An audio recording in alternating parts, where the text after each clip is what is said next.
ہے، کہاں جاؤں؟ دنیا میں 1 انچ نہیں ہے، کوئی ملک نہیں ہے جہاں اے اللہ تیرا دین قائم ہو، جائیں تو کہاں جائیں؟ دیکھیے ہماری بندگی جزوی ہے، نمازیں ہم پڑھ رہے ہیں، روزے ہم رکھ رہے ہیں، مسجدیں عالی شان بنائی ہیں، مدرسے بھی بہت بڑے بڑے بن گئے ہیں، واقعتاً اس میں کوئی شک نہیں، لیکن سوال یہ ہے کہ اوپر جو چھت ہے وہ تو کافرانہ ہے، قانون تو اللہ کا نہیں ہے، کتاب و سنت کے احکام تو نافذ نہیں ہے۔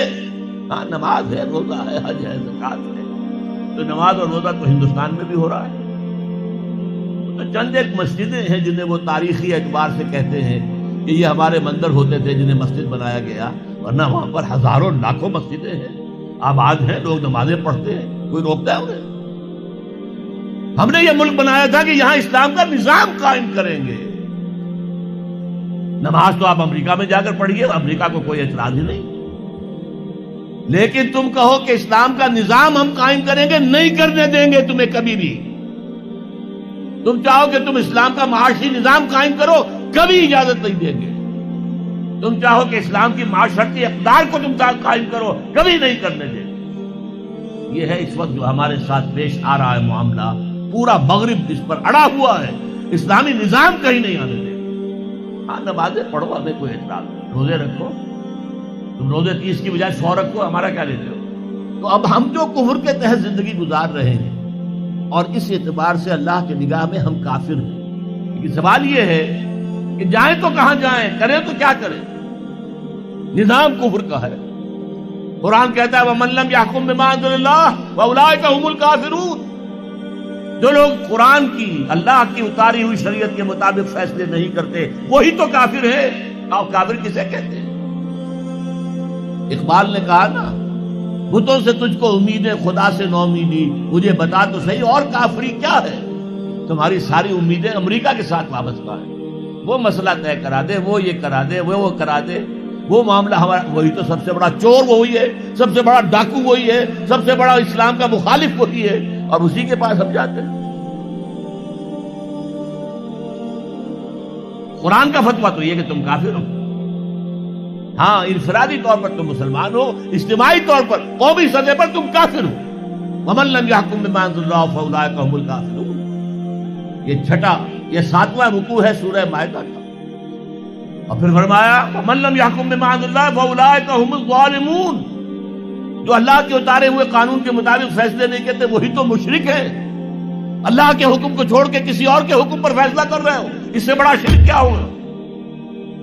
اور تیسری مرتبہ فرمایا وَمَن لَّمْ يَحْكُم بِمَا أَنزَلَ اللَّهُ فَأُولَٰئِكَ هُمُ الْفَاسِقُونَ۔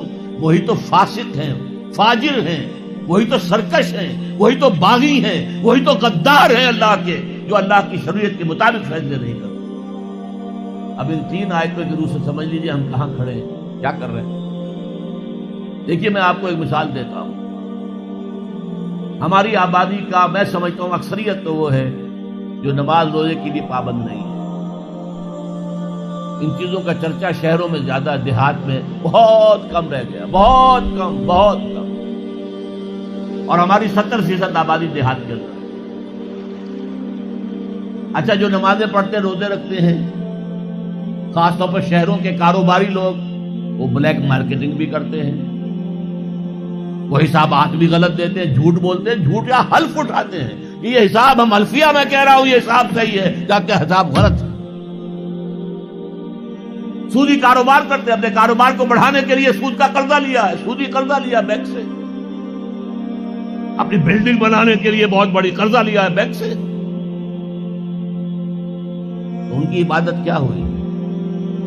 وہ اس آیت کے ذیل میں آ گئے کہ نہیں؟ افتؤمنون ببعض الکتاب وتکفرون ببعض فما جزاء من يفعل ذلك منكم الا خزي في الحياة الدنيا ويوم القيامة يردون الى اشد العذاب وما الله بغافل عما تعملون۔ لیکن میں ان کو بھی چھوڑتا ہوں۔ فرض کیجئے ایک شخص ہے، نماز پڑھتا ہے پوری 5 وقتہ مسجد میں، رمضان کے روزے رکھتا ہے، اور بھی اللہ توفیق دیتا ہے، ایام 20 کے روزے رکھ لیتا ہے، یا ہفتے میں 2 روزے رکھتا ہے، سوموار کے اور جمعرات کے وغیرہ، زکوٰۃ دیتا ہے، کاروبار بھی سارے حلال کر رہا ہے، حرام نہیں کر رہا، سود میں بھی براہ راست ملوث نہیں ہے، نہ پیسہ سود پہ اوپر بینک میں رکھ کر سود کھایا، نہ سود پر قرضہ لے کر کوئی اپنا کاروبار بڑھایا، نہ کوئی اپنا کارخانہ لگایا، نہ کوئی اپنی بلڈنگ اونچی بنائی۔ پردہ بھی اس نے اپنے گھر میں بالکل شرعی نافذ کر دیا۔ وہ اس پورے اسلام پر کاربند ہے جس میں وہ کاربند ہو سکتا ہے اس وقت، لیکن وہ اس قوم کا فرد ہے جو قوم اللہ کے فتوے کے مطابق کافر قوم ہے، جو اللہ کے فتوے کے مطابق مشرک قوم ہے، جو اللہ کے فیصلے کے مطابق فاسق و فاجر قوم ہے۔ قوم کے فرد تو ہم اسی کے ہیں۔ چور کا ہاتھ تو نہیں کاٹا جا رہا، ڈاکوؤں کو وہ سزا تو نہیں جا رہی سورہ مائدہ میں جو آئی ہے، ان کے ہاتھ اور پاؤں مقابل سم سے کاٹ دیے جائیں، یا یہ کہ انہیں ملک سے باہر دفع کر دیا جائے، قتلوا تقتیلا، ان کے ٹکڑے کر دیے جائیں۔ ڈاکوؤں کو کوئی سزا ملتی ہے ایسی؟ لیکن اصل میں جو لوگ شور مچا رہے ہیں وہ ہیں جو کہتے ہیں کہ یہ اسلامی سزائیں وحشیانہ ہیں۔ بے نظیر بھٹو کا کہنا ہے یہ وحشیانہ سزائیں ہیں، اللہ کی دی ہوئی سزائیں وحشیانہ ہیں۔ معاذ اللہ ثم معاذ اللہ ثم معاذ اللہ کلمہ کفر ہے۔ اب اس کا کیا علاج ہے ہمارے پاس؟ کیا کریں؟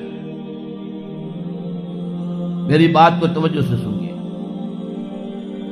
اس نظام باطل کو ذہناً تسلیم مت کرو، اس نظام باطل کی خدمت مت کرو، don't reconcile with it, don't serve it, don't support it. اس نظام کے تحت پھلنے پھولنے دولت مند بننے کی کوشش مت کرو، بلکہ اپنی زندگی کو سکیڑو، اپنی ضروریات کو کم کرو، اپنے آپ کو ذرا آزاد کرو، اپنا وقت، تاکہ اس وقت کو تم لگا دو اس نظام کے خلاف جدوجہد میں۔ ایک ایسی جدوجہد، ایک ایسی کوشش کہ اس نظام باطل کو جڑ سے اکھیڑ کر پھینکنا ہے اور اس کی جگہ نظام حق، دین حق نافذ کرنا ہے۔ یہ جدوجہد اگر کرو گے، تن من دھن لگاؤ گے، تو یہ کفارہ ہو جائے گا کہ تم کافرانہ ملک میں رہ رہے تھے، جس کا نظام کافرانہ تھا۔